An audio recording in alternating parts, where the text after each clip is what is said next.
J'ai 15 ans. Mon histoire te semblera sûrement incroyable, voire choquante, et je suis sûre que beaucoup d'entre vous vont me juger pour ce que j'ai fait. Il y a quelques mois, j'ai dénoncé mon propre frère à la police. Il va bientôt passer au tribunal et non, je ne regrette pas ce que j'ai fait. Comme dans beaucoup d'histoires, la mienne commence avec une tragédie dans ma famille. Il y a 2 ans, mon père est mort dans un accident en laissant sa femme, ma mère, seule avec 2 enfants, mon grand frère Sam et moi. Sam a 3 ans de plus que moi et depuis ce jour, il est le seul homme de la famille. Nous n'étions pas riches, même avant l'accident, et maintenant, nous avons du mal à joindre les deux bouts. Donc ma mère a été obligée de trouver un travail pour pouvoir élever ses enfants et garder la maison. Le travail de ma mère lui prenait presque tout son temps. Et même si je comprenais qu'elle faisait ça pour Sam et moi, je trouvais qu'elle ne faisait pas attention à nous.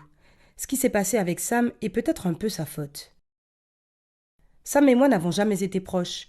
À la mort de notre père, il s'est encore plus éloigné de nous, sa seule famille. Il nous parlait à peine, et à côté de ça, il avait plein d'amis bizarres. On aurait dit qu'on lui importait peu. Au lieu de nous soutenir pendant les moments difficiles, on aurait dit qu'il en profitait pour faire ce qu'il voulait. Même s'il n'était pas encore très mature, souvent il ne dormait pas à la maison. On ne le voyait pas parfois pendant plusieurs jours, mais le pire, c'est qu'il a commencé à demander qu'on lui donne de l'argent. Quand j'ai perdu mon père et que j'ai réalisé que ça allait être dur pour notre mère, j'espérais que Sam trouverait un travail pour aider sa famille. Je trouvais ça normal. Moi aussi, j'allais travailler quand je grandirais et que j'aurais l'âge légal pour le faire. Mais au lieu d'aider, Sam prenait tous les sous de ma mère, qu'il voyait comme de l'argent de poche, sans jamais demander si elle en avait suffisamment pour vivre. En plus, on ne savait pas comment il dépensait cet argent. Il y avait aussi des rumeurs dans le quartier selon lesquelles Sam avait de mauvaises fréquentations. Du temps a passé, mais rien n'a changé dans la famille. Ma mère ne faisait pas attention au comportement de Sam parce qu'elle avait déjà bien assez de problèmes. L'école de Sam nous appelait de temps en temps pour dire qu'il était encore absent des cours. Et quand Sam a, par miracle, eu son bac, on a eu encore plus de mal à savoir ce qu'il faisait. J'ai obtenu un job de serveuse, comme prévu, et j'ai perdu tout lien avec mon frère. On se voyait à peine et on ne se parlait pas, même à la maison. Je travaillais dur et ce n'était pas facile pour moi, et je ne gagnais pas beaucoup. Tu trouves que je parle trop d'argent? C'est fait exprès, parce que l'argent va commencer à jouer un rôle important dans mon histoire.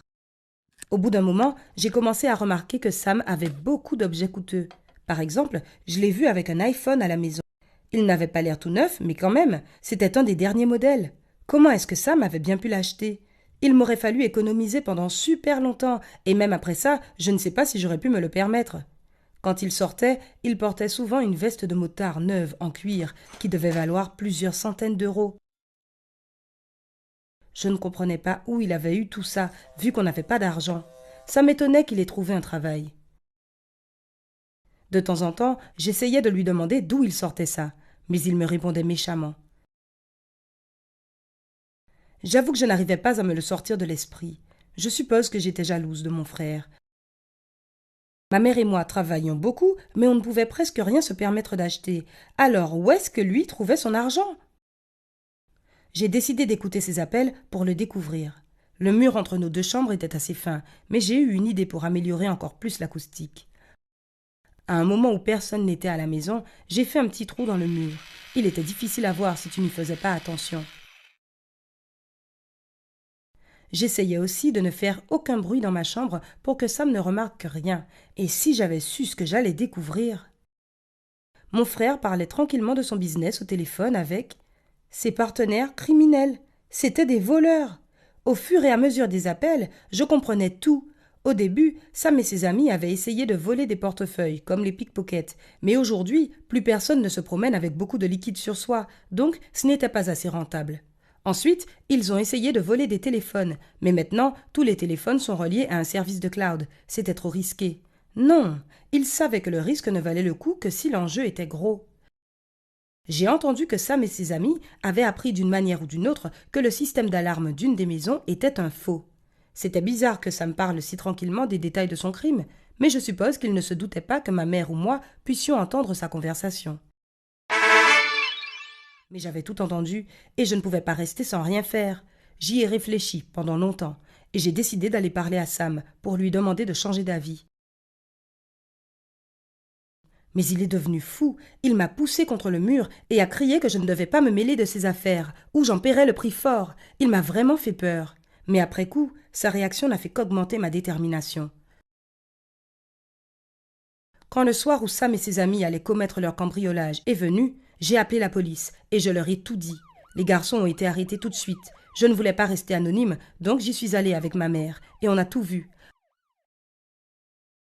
Ma mère a pleuré quand elle a vu mon frère se faire embarquer par la police, les mains attachées dans le dos.